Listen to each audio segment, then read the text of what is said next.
जब आपने एक बार सरकारी नौकरी ज्वाइन कर ली ना, तो उसके लिए आपके पास केवल एक ही चांस होगा उससे बड़ी कोई सरकारी नौकरी पाने का। अगर बिहार सरकार की तर्ज पर कल को केंद्र सरकार ने भी फैसला ला दिया, तो जो हम कहते थे कि एक सरकारी नौकरी लेके एक प्लेटफॉर्म बना लीजिए जिस पर आप खड़े हो जाए, तो वो प्लेटफॉर्म टिकमिकाएगा।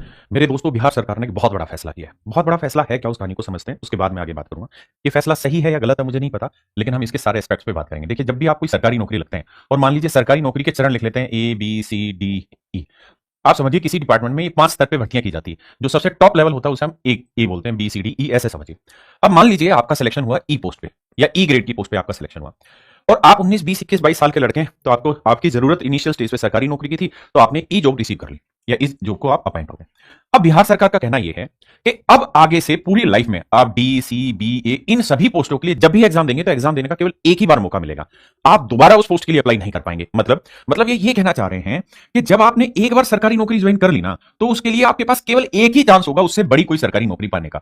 अगर उस एक चांस में आपका सिलेक्शन नहीं हो पाया, तो अब क्या होगा, तो फिर नेक्स्ट टाइम आपको क्या करना होगा, जो सरकारी नौकरी आपने ली है इसको छोड़ेंगे और फिर नए स्टूडेंट के तौर पर उसका फॉर्म अप्लाई करेंगे। इसके फायदे नुकसान क्या है? देखिए, जो बच्चा इस समय बेरोजगार है उसके लिए तो फायदे ही फायदे हैं, क्योंकि जैसे कंपटीशन घटेगा उसके चांसेस बढ़ेंगे। लेकिन जो बच्चे ऑलरेडी नौकरी पे लगे उनके लिए काफी नुकसान है। नुकसान किस तरह में है, मान लीजिए एक एग्जांपल के तौर पे मैं आपको समझाता हूं। आप प्राइमरी टीचर PRT लग गए, जिसे बेसिक टीचर भी बोलते हैं, PRT की पोस्ट पे आप लग गए। तो नियम ये रहता है कि आप डिपार्टमेंट से एनओसी लेंगे कि भैया मैं जो सैलरी यहां है या जो ग्रेड पे यहां मुझे मिल रहा है, इससे अच्छे ग्रेड पे की पोस्ट के लिए फॉर्म अप्लाई करना चाहता हूं। वो डिपार्टमेंट आपको तुरंत एनओसी दे देगा। उसके बाद चाहे तो आप PRT से BPSC अधिकारी भी बन सकते हैं, है ना, BPSC अधिकारी भी बन सकते हैं, जिसे PCS अधिकारी बोलते हैं। लेकिन एनओसी लेके आप ये काम कर सकते हैं। आप एक अटेम्प्ट नहीं हो पाया, दूसरी बार फिर अटेम्प्ट दे सकते हैं, तीसरी बार दे सकते हैं, चौथी बार दे सकते हैं, और जितनी भी वैकेंसी आती है सारी वैकेंसी के लिए आप काम कर सकते हैं। लेकिन अब बिहार सरकार ने कहा कि अगर आपने एक बार बिहार सरकार की नौकरी ज्वाइन कर ली, तो ये एनओसी का झंझट खत्म। अब आपके पास केवल एक चांस होगा, एक ही चांस होगा जब हम आपको एनओसी देंगे। केवल एक ही चांस मिलेगा। उस चांस में अगर आपका सिलेक्शन हो गया तो ठीक है, नहीं हुआ तो बिहार सरकार में नौकरी रहते हुए आप दोबारा किसी भी सरकारी नौकरी को, यानी एक चांस के बाद दूसरे चांस के लिए आप अप्लाई नहीं कर सकते। अगर आप अप्लाई करना चाहते हैं सेकंड टाइम आप फिर से अप्लाई करना चाहते हैं, फर्स्ट टाइम में मान लीजिए आपका सिलेक्शन हुआ, सेकंड टाइम फिर से अप्लाई करना चाहते हैं, तो उस केस में आपको इस नौकरी को छोड़ना होगा। तो इससे दो फायदे होंगे। जो नया बेरोजगार बच्चा उसको तो फायदा मिल गया, क्योंकि बहुत सारे कैंडिडेट इस बहाने से क्या होगा कि जो छोटे लेवल पे नौकरियां हैं ना उनको ज्वाइन ही नहीं करेंगे जिनकी तैयारी ठीक है।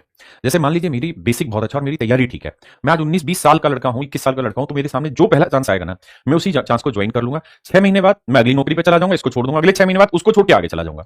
लेकिन अब ऐसा नहीं हो पाएगा। अब बिहार सरकार ने कहा है कि भैया आपको एक ही चांस मिलेगा, दूसरा चांस नहीं मिलेगा। तो ये सरकारी कर्मचारियों के लिए ये नियम लाया गया है। अब आप सही मायने में सही तरीके से बता पाएंगे कि ये कितना फायदेमंद है, कितना नुकसानदेह है, और अगर ये नुकसानदेह है तो ये सही वक्त है इसके लिए आवाज उठाई जाए, और अगर ये फायदेमंद है तो उसके लिए भी बिहार सरकार का धन्यवाद दिया जाए। तो ये सब कुछ डिपेंड करता है आप पर कि नंबर ऑफ स्टूडेंट कितने हैं। अगर बेरोजगार बच्चे ज्यादा हैं तो नेचुरल है वो इसको बहुत अच्छा कहेंगे, और जो बच्चे रोजगार में लगे हुए हैं पहले से बिहार सरकार के, वो तो भैया पानी पी पी के गालियां बकेंगे बिहार सरकार को, क्योंकि सच में उनके लिए फांसी का फंदा हो गया। उनके लिए बेड़ियां हो गई पैर की कि वो उस नौकरी पे ही जीवन भर उस ग्रेड पे उन्हें बिताना पड़ेगा। तो मेरे प्यारे बच्चों, ये एक नई चीज आई थी, तो मुझे लगा कि मुझे सारे बच्चों के साथ सबसे पहले से डिस्कस करना चाहिए कि अब आने वाले समय में बच्चों के साथ जो नौकरी ले रहे हैं उनको ये ध्यान से देखना होगा, उनको ये बात समझनी होगी कि भाई एक बार तैयारी करो, एक बार, लेकिन वो तैयारी इतनी बेहतर होनी चाहिए कि आप टॉप पोस्ट के सिलेक्शन ले लें।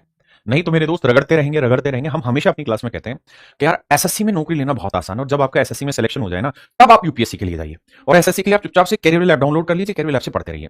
लेकिन अब आपको ये समझना होगा, अगर बिहार सरकार की तर्ज पर कल को केंद्र सरकार ने भी फैसला ला दिया, तो जो हम कहते थे कि एक सरकारी नौकरी लेके एक प्लेटफॉर्म बना लीजिए जिस पर आप खड़े हो जाएं, तो वो प्लेटफॉर्म डिगमिगाएगा। अगर एक बार नौकरी लगी और दोबारा नौकरी लेने के लिए सिर्फ एक ही चांस है, तो सच मायने में थोड़ा घातक है। लेकिन सब कुछ जनता जनार्दन पर डिपेंड करता है। अगर बेरोजगार बच्चों की संख्या ज्यादा है तो जिस तरफ वो चलेंगे हवाओं का रुख उधर ही चला जाएगा। नमस्कार, मैं राकेश यादव, आप सभी का धन्यवाद करता हूं इस वीडियो देखने के लिए।